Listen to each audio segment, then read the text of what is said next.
بسم الله الرحمن الرحيم. لا أقسم بيوم القيامة ولا أقسم بالنفس اللوامة. أيحسب الإنسان أن لن نجمع عظامه بلى قادرين على أن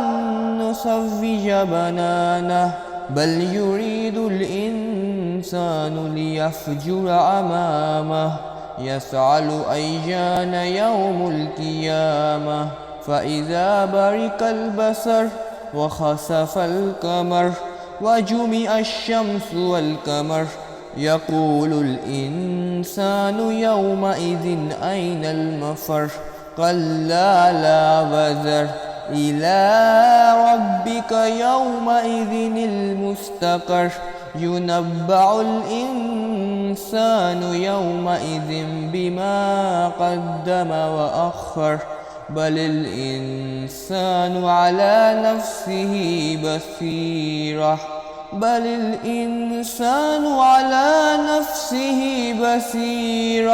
ولو ألقى معاذيره لا تحرك به لسانك لتعجل به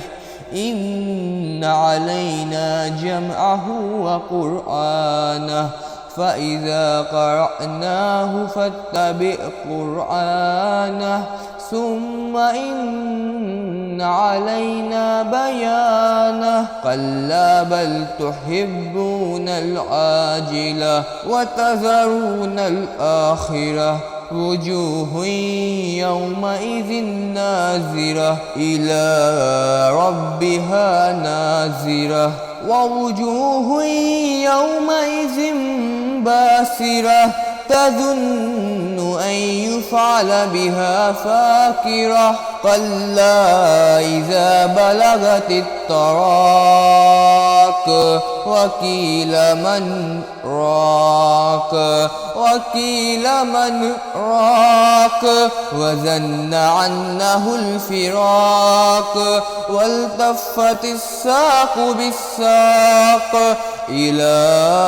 ربك يومئذ المساق فلا صدق ولا صلى ولكن كذب وتولى ثم ذهب إلى أهله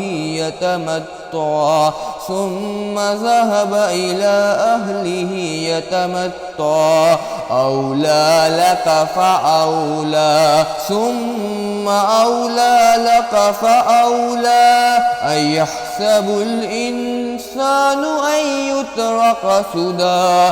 ألم يك من نطفة من مني يمنى ثم كان علقة فخلق فسوى فجعل منه الزوجين الذكر والأنثى أليس ذلك بقادر على